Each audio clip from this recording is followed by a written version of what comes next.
Stell dir vor, du sitzt in einem Raum voller Menschen. Gespräche, Lachen, Blicke, die sich kurz berühren und wieder weggleiten.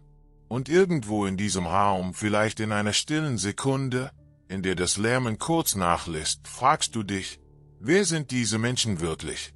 Nicht ihre Namen, nicht ihre Berufe, nicht die Geschichten, die sie erzählen, sondern das, was darunter liegt. Das, was sie nie laut sagen. Das, was sie selbst vielleicht nicht mehr kennen. Und dann, wenn du wirklich ehrlich bist, stellst du dir noch eine andere Frage. Eine unbequemere. Eine, die du vielleicht lieber nicht stellen würdest. Wer bin ich in diesem Raum? Zeige ich wirklich, wer ich bin? Oder zeige ich das, was von mir erwartet wird? Diese Frage ist keine rhetorische Übung.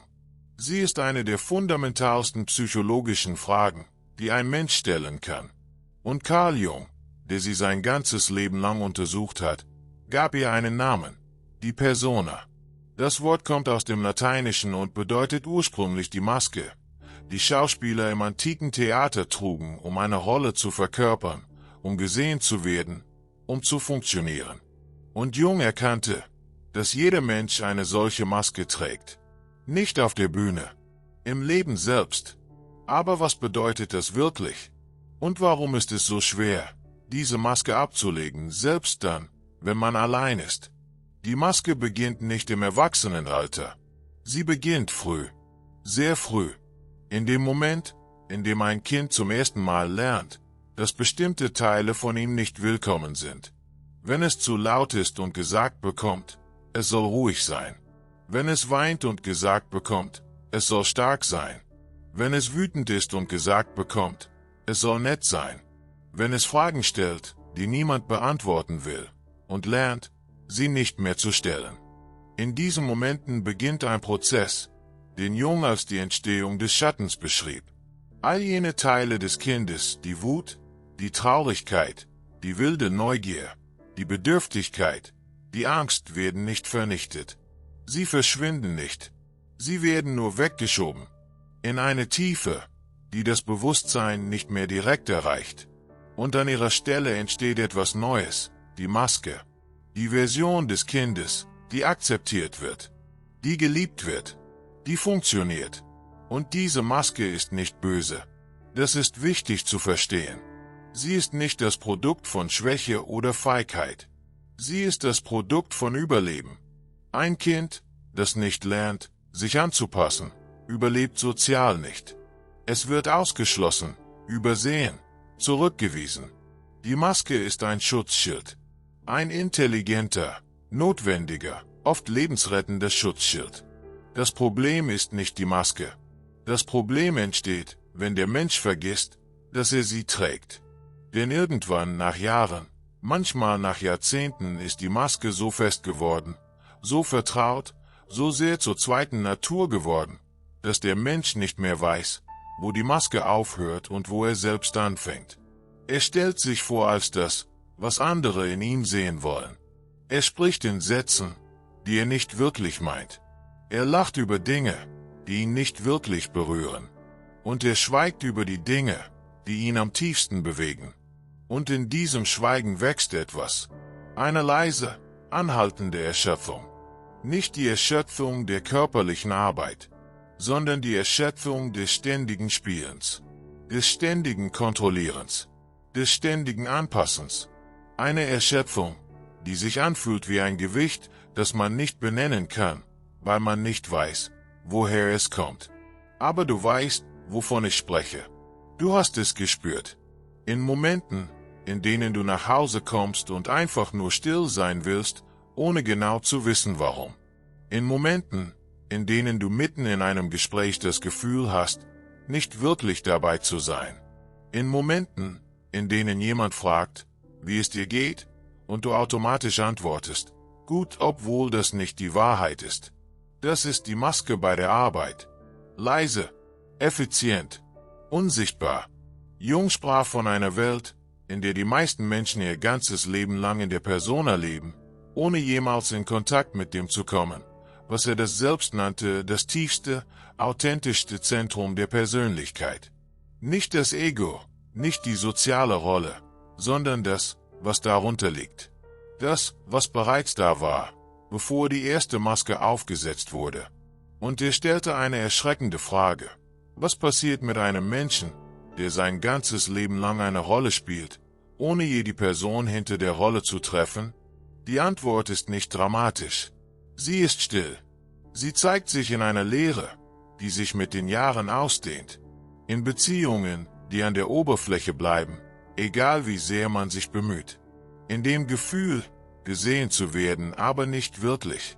Gewürdigt zu werden, aber für etwas, das man nicht wirklich ist. Geliebt zu werden, aber von Menschen, die eigentlich die Maske lieben, nicht den Menschen dahinter. Das ist vielleicht der einsamste Zustand, den ein Mensch kennen kann. Nicht Einsamkeit durch das Fehlen von Menschen, sondern Einsamkeit durch das Fehlen von echter Begegnung, auch mit sich selbst. Und hier beginnt etwas noch Tieferes, das selten besprochen wird.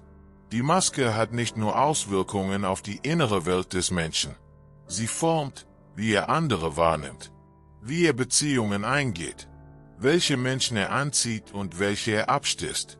Denn wenn du eine Maske trägst, erwartest du unbewusst, dass auch andere ihre Masken tragen. Du misstraust der Offenheit. Du bist vorsichtig mit Menschen, die zu direkt, zu ehrlich, zu unverhüllt wirken. Du interpretierst Verletzlichkeit als Schwäche und Stärke als Sicherheit. Und du baust Beziehungen auf, die wie du selbst glatt und funktional an der Oberfläche sind, aber hohl in der Tiefe. Jung nannte dies die kollektive Persona. Ganze Gesellschaften können in Masken leben. Ganze Kulturen können Generationen von Menschen hervorbringen, die nie gelernt haben, sich wirklich zu zeigen, weil das Zeigen als gefährlich gilt, als unkontrolliert, als unprofessionell, als schwach. Und in einer Welt, die Performance belohnt und Verletzlichkeit bestraft, ist das keine Überraschung. Aber es hat einen Preis, einen kollektiven Preis, der sich in einer Epidemie der Einsamkeit zeigt, in steigenden Zahlen psychischer Erkrankungen, in einer Generation von Menschen, die perfekt vernetzt und trotzdem fundamental allein sind, die täglich Hunderte von Bildern von sich teilen und trotzdem das Gefühl haben, niemand kenne sie wirklich. Weil Bilder Masken sind, weil Perfektion eine Maske ist, weil sogar die scheinbare Offenheit, das performte Zeigen von Verletzlichkeit auf einem Bildschirm oft nur eine weitere, raffiniertere Maske ist. Wie erkennst du also deine eigene Maske? Das ist die Frage, bei der die meisten Menschen zögern, weil die Antwort unbequem ist. Du erkennst deine Maske nicht durch Nachdenken allein. Du erkennst sie durch das, was sie dir wegnimmt. Durch die Momente, in denen du merkst, dass du dich selbst verleugnest, um akzeptiert zu werden. Durch die Situationen, in denen du etwas sagst, das du nicht meinst, weil es erwartet wird. Durch die Beziehungen, in denen du dich verstellst, nicht aus Boshaftigkeit, sondern aus Angst. Durch die stillen Momente nach einem langen Tag, in denen eine leise Stimme flüstert, das bin ich nicht wirklich. Diese Stimme ist keine Einbildung. Sie ist das Selbst, das nach Ausdruck sucht. Der Teil von dir, der hinter der Maske geblieben ist und wartet. Jung glaubte, dass der Prozess der Individuation, der Weg zur Ganzheit, unweigerlich durch die Begegnung mit der eigenen Maske führt. Nicht um sie zu zerstören, nicht um alle sozialen Rollen aufzugeben und in radikaler Rohheit zu leben, sondern um zu wissen, wann man die Maske trägt und wann man sie ablegen kann. Um den Unterschied zu kennen zwischen dem, was ich wähle zu zeigen, und dem, was ich wirklich bin. Das klingt einfacher, als es ist. Denn die Maske sitzt tief. Sie hat Jahrzehnte gebraucht, um sich zu formen. Sie ist nicht nur ein Verhalten, sie ist eine Identität. Und eine Identität loszulassen, selbst eine falsche, selbst eine erschöpfende, bedeutet einen Verlust. Die Frage ist, was verlierst du wirklich, wenn du aufhörst, jemand zu sein, der du nie wirklich warst? Und was gewinnst du? Vielleicht ist das die wichtigste Frage nicht am Ende dieses Videos, sondern am Anfang einer langen, ehrlichen Begegnung mit dir selbst. Nicht vor einem Spiegel, nicht in einer Therapiestunde, sondern in den kleinen, alltäglichen Momenten, in denen du die Wahl hast, die Maske enger ziehen oder ein Stück locker lassen. Die meisten Menschen werden die Maske ihr Leben lang tragen. Nicht, weil sie keine Wahl haben, sondern weil die Wahl unsichtbar bleibt, solange man nie gefragt wurde. Wer bist du, wenn niemand zuschaut? Ich lasse diese Frage bei dir. Nicht um sie zu beantworten, sondern um sie zu fühlen. Denn manchmal ist eine Frage, die wirklich trifft, mächtiger als jede Antwort, die man geben könnte. Wenn dieser Kanal ein Ort ist, an dem du solche Fragen stellen möchtest, Fragen, die die meisten Menschen meiden, weil sie zu nahe kommen, dann abonniere jetzt. Aktiviere die Glocke, denn hier gehen wir nicht an der Oberfläche entlang. Hier gehen wir in die Tiefe, und die Tiefe gehört denen, die den Mut haben, hinzuschauen.